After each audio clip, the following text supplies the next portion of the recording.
Hey, I want to be able to deal with the whole person, right?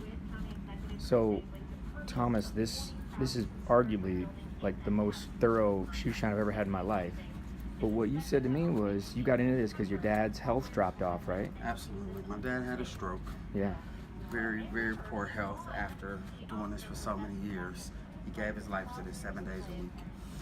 And at some point or another, like I said, he became very frustrated. And for me just sitting there babysitting basically, he was like, well, if you're going to sit here, you might as well learn something.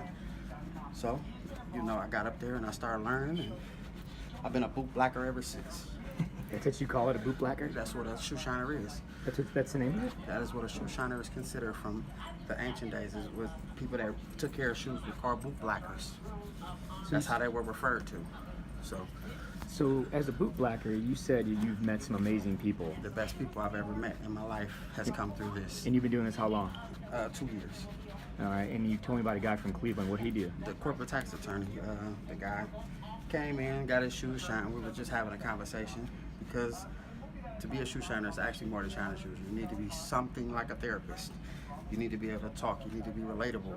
Yeah, I believe that. Conversation is what, is what makes a shine. It's like a barbershop.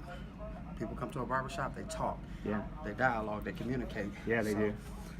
Talk to the guy. I told him I wanted to be in business, and he asked me what kind of business. I told him I would open this kind. And he said, well, I know you know the inner workings of this business, but it will never win if you can't follow the money.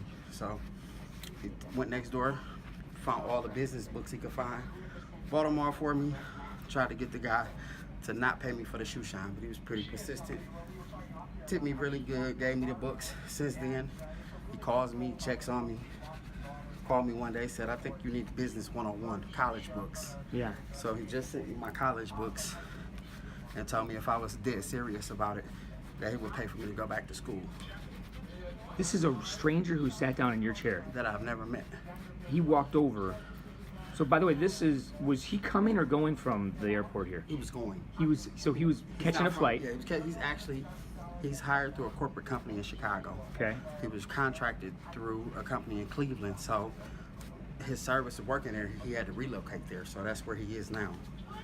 And doesn't his behavior make you want to be a better person for other people? Just to see that type of person, it just gives you more hope than anything. It lets you know that there are still good people in this world. There are still people that actually care about people. You don't have to know a person to care about a person. I could love you and care about you and not know you. And that's just what I've learned from doing this.